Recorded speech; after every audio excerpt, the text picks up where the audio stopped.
Le Premier ministre Abiy Ahmed s'est entretenu avec sa sainteté le pape Léon XIV au Vatican plus tôt dans la journée.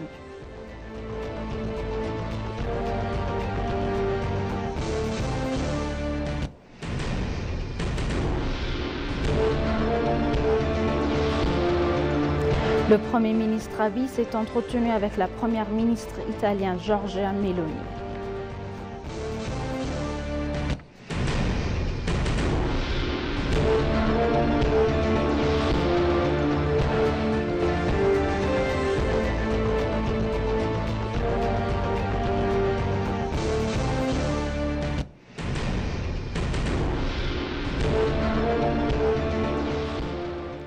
Bienvenue chers téléspectateurs, c'est Aline Tebalo avec le journal du 27 mai 2025. Le Premier ministre Abiy Ahmed s'est entretenu avec sa sainteté le pape Léon XIV au Vatican plus tôt dans la journée. Le Premier ministre a indiqué sur les réseaux sociaux que les discussions ont porté sur des questions bilatérales et multilatérales, notamment notre engagement commun en faveur de la paix mondiale. Je suis reconnaissant à sa sainteté le pape Léon XIV pour son accueil chaleureux au Vatican plus tôt dans la journée, a exprimé Abiy. Les deux parties ont également convenu de l'importance de collaborer pour élargir l'accès à l'éducation.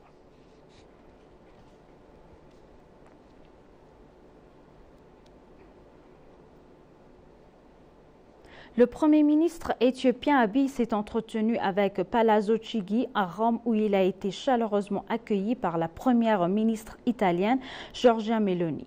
Selon la page de médias sociaux du Premier ministre, cette rencontre marque une nouvelle étape dans le renforcement des liens entre les deux pays fondés sur une longue tradition d'amitié et de coopération.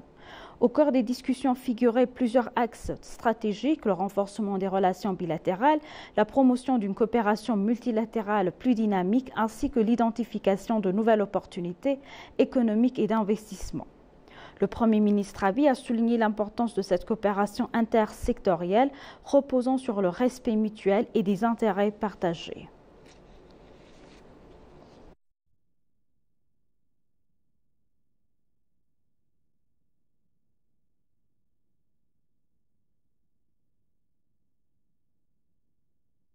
Le Premier ministre Abiy Ahmed a rencontré Pietro Salini, PDG de Wild Build Group à Rome pour discuter de l'avancement des grands projets nationaux auxquels il a participé. Avec l'achèvement imminent du grand barrage de la Renaissance, fierté de notre nation et de l'Afrique dans les prochains mois, et l'accélération des travaux du barrage de Koïcha, le partenariat avec Salini a joué un rôle déterminant dans la réalisation de nos objectifs nationaux, a déclaré le Premier ministre sur les réseaux sociaux. Notre conversation a porté sur les étapes clés du projet, les stratégies pour accélérer sa réalisation et la nécessité de placer la durabilité et l'innovation de cœur de sa mise en œuvre, a noté Abiy. Il a ajouté que cet engagement reflète notre engagement commun à réaliser des projets transformateurs qui stimulent la croissance économique et soutiennent le développement national à long terme.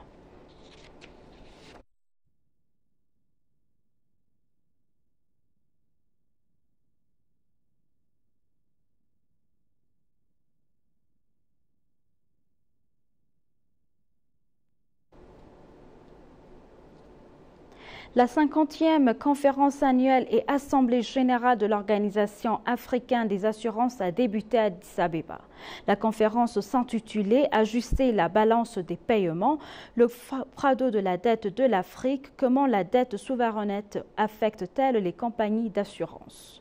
Le vice-premier ministre a également souligné que de nombreux pays sont confrontés à des fardeaux de cette croissance et à des déséquilibres budgétaires. Il a déclaré que l'assurance africaine doit s'améliorer et se renforcer par rapport à son contexte actuel. Il a également déclaré que l'Éthiopie est en train de construire une économie moderne, de surmonter les défis grâce à des réformes économiques nationales, d'accroître la compétitivité et d'impliquer le secteur privé. Il a noté que l'Éthiopie est sur le point de devenir une destination privilégiée du marché de l'assurance en Afrique et a assuré que le gouvernement travaillera de toutes ses forces pour assurer le succès de ce voyage. Le gouverneur de la Banque nationale, Mamo Meret, a déclaré à l'occasion que la réforme économique en cours en Éthiopie est mise en œuvre sous une direction spéciale d'une manière qui encourage le secteur privé et garantir l'investissement. Il a également déclaré qu'une fois les problèmes liés au crédit résolus, le secteur des assurances pourrait être étendu à la capacité souhaitée.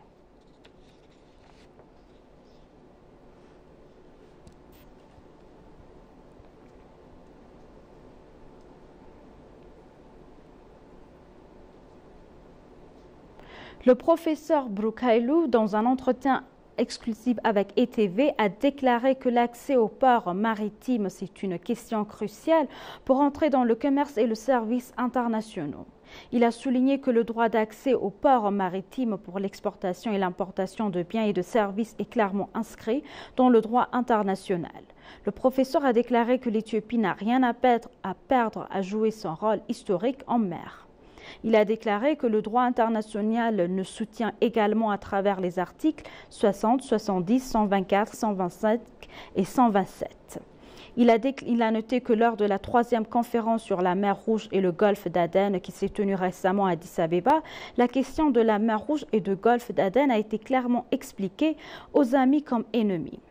Le professeur Brooke a déclaré que la question de la frontière maritime de l'Éthiopie est une demande juste et transparente qui doit être résolue pacifiquement conformément à l'accord international adopté par l'Assemblée générale des Nations unies en 1982 et mis en œuvre en 1994.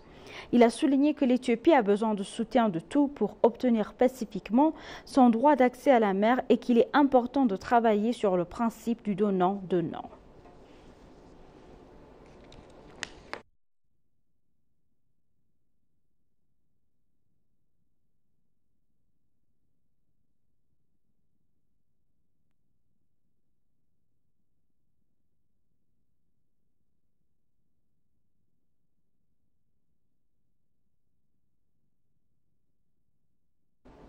Mahamoud Youssouf, président de la Commission de l'Union africaine, a tenu ce matin une réunion fructueuse avec les ambassadeurs du groupe arabe à Addis Abeba. Les discussions ont mis en lumière la profondeur des liens politiques, historiques et culturels entre l'Afrique et le monde arabe ainsi que leur engagement commun à redynamiser le partenariat afro-arabe au service des intérêts communs.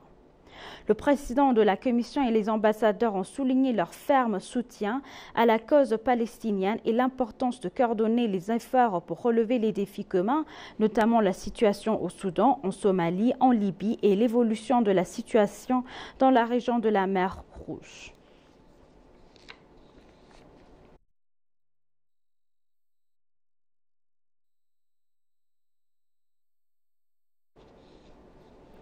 Le forum de consultation sur le renforcement des capacités organisé à l'Académie africaine d'excellence en leadership organisé par la Commission de gestion et des risques de catastrophe en collaboration avec le cabinet du Premier ministre et le Parti de la prospérité a réuni des acteurs des administrations fédérales, régionales et municipales pour discuter de la mise en œuvre du cadre stratégique du mouvement pour l'autosuffisance humanitaire.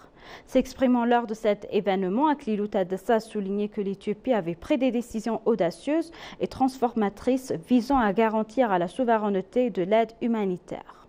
Selon le ministre d'État, les réformes ancrées dans les principes du modèle de développement local éthiopien produisent des résultats tangibles qui renforcent l'autonomie nationale. Le ministre d'État a également cité la mise en œuvre réussie d'initiatives telles que l'héritage vert et l'initiative de la générosité du panier comme des indicateurs clairs de la capacité croissante du pays à atteindre l'autosuffisance. Le commissaire de la Commission de gestion de risques de catastrophe, l'ambassadeur Shfarot Aklamariam, a pour sa part souligné que la dépendance à l'aide étrangère est incompatible avec les valeurs et l'expérience historique de l'Éthiopie. Il a également insisté sur l'importance de l'unité, du patriotisme et de la collaboration pour parvenir à l'autosuffisance en matière d'aide humanitaire.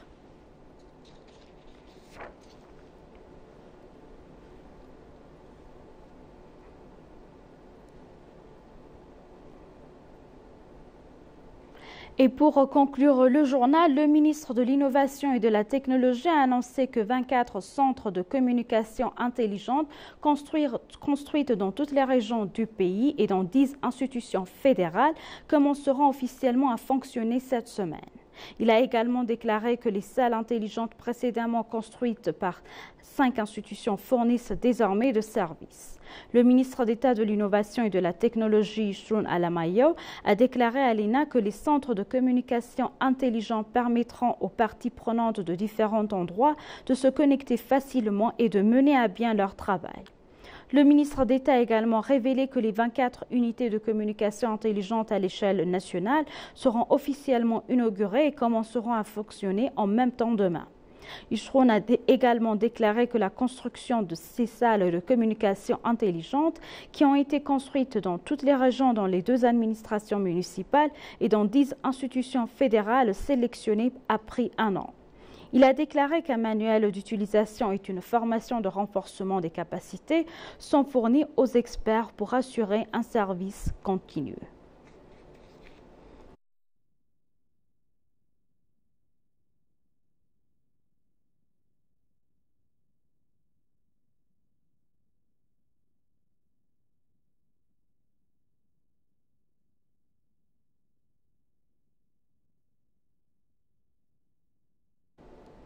Chers téléspectateurs, nous vous rappelons les titres principaux. Le Premier ministre Abiy Ahmed s'est entretenu avec sa sainteté le pape Léon XIV au Vatican plus tôt dans la journée.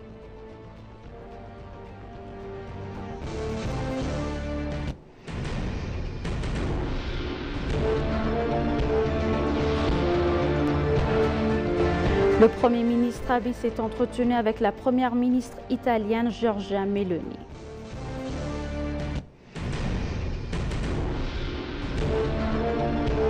Merci chers téléspectateurs, c'est la fin du journal, c'était Lintebaro avec le journal. Restez avec nous avec le reste des programmes. Bonne journée.